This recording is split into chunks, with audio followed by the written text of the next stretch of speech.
Hi, this is Julie with Beadaholique, and today I want to show you how to make the Decadent Deco earring. And I've created this earring using a beadable earring finding. That's really the foundation of it. The supplies that you're going to need are some beading thread. I've chosen to use Wildfire, and I've threaded 24 inches of it onto a beading needle.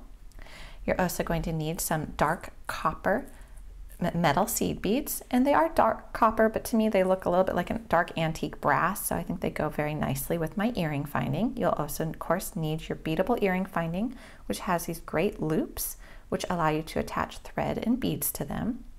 Then in terms of the crystals, I'm using all Swarovski element crystals, and I've got the Swarovski keystone beads in amethyst, and I've got 8 of them for one earring, so you'll actually need 16 of them for the complete set. And then I've got these little amethyst bicone beads, which are 3 millimeters. I've got some black diamond bicone beads as well, which are 2.5, and then I've got some 4 millimeter bicones, and these are blue zircon satin. So some really fun ingredients to play with. And besides the needle, the only other tool you're going to need is a pair of scissors for this project. So let's begin. And for the exact quantities, you can go onto the Beadaholique website, look under the Decadent Deco earring, and be able to find the quantities of everything you need.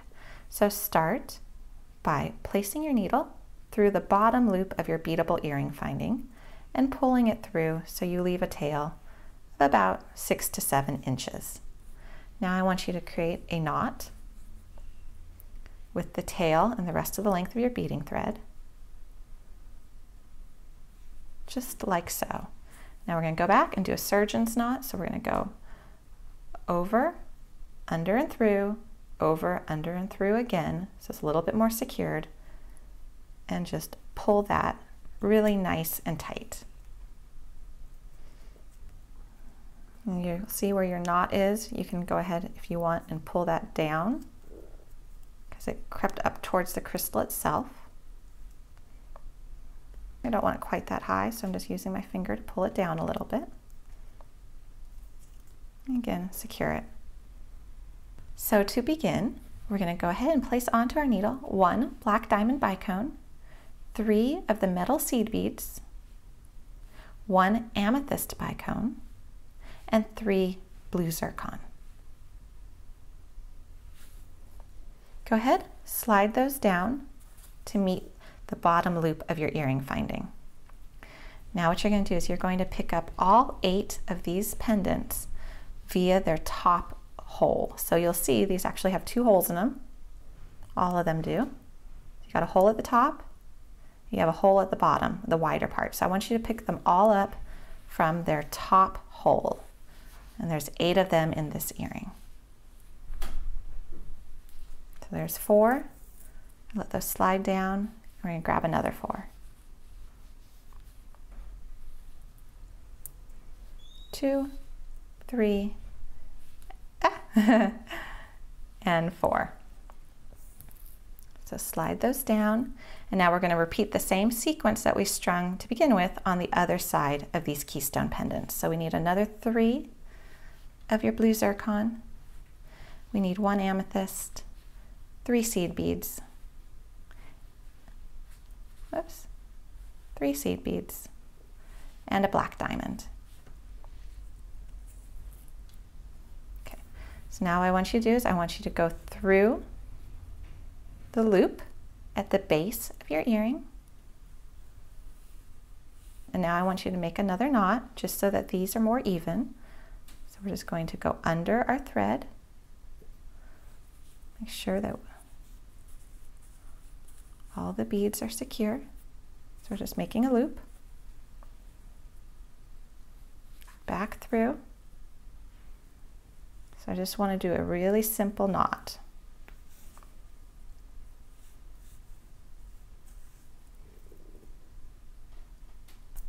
And just pull it.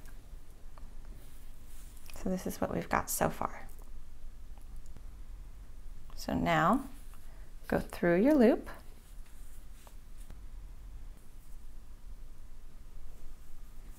And now we're going to bead the other side. So to do that, we need 1 black diamond, and this time we're going to pick up 5 seed beads, 1, 2, 3, 4, and 5. We're going to take 2 of our amethyst bicones and another 3 of our blue zircon. Slide that down, and now we're just going to go through the bottom holes in all of our keystone pendants. You can do this 2 at a time, you can do this 4 at a time, however many you can get your needle through at a time.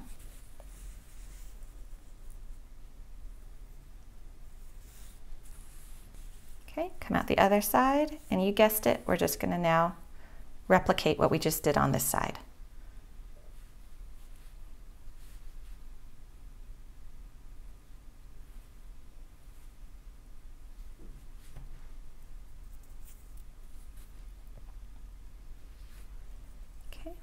Slide those down to meet the base of your keystone pendant, and you can see I need to adjust my thread right now because I don't want it doubled. And this will also give me a little bit more length to work with.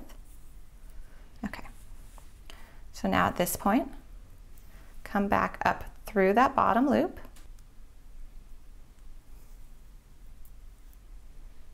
And we've just created the entire bottom structure. So now we need to create the beadwork around the top. To do that, I'm going to pick up an amethyst bicone, a black diamond, a seed bead, another black diamond, and another amethyst. Slide those down, and now we're going to go up through one of the top side loops, and we're going to string an amethyst,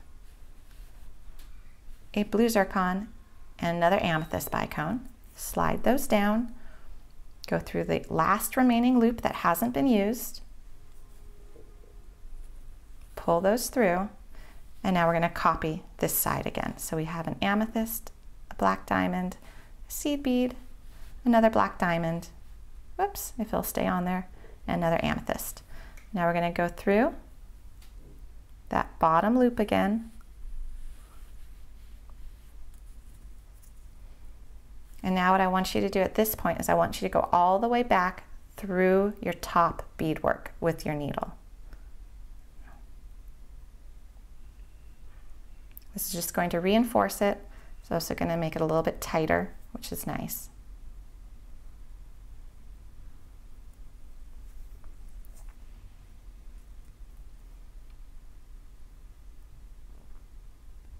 Okay, when you get to the end, go through that bottom loop one more time and pull snug. Now take your thread, pull it to the back side, and now you've got this other thread waiting already. So what we can do, so we can knot our 2 ends.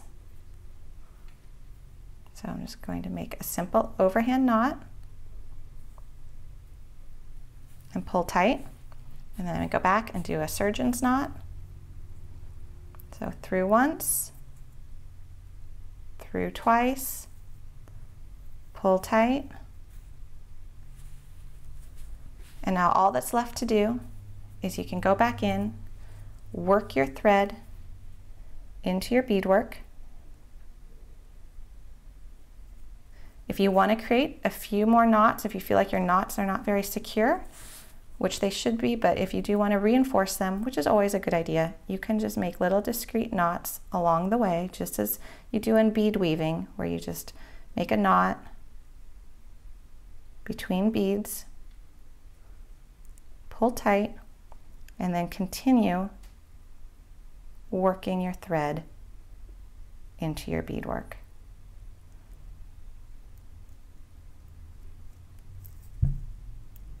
And then you'll just end up doing that for the length of your thread, and then you'll go ahead, you'll cut it off, and then you'll restring your needle onto your other tail and do the exact same thing.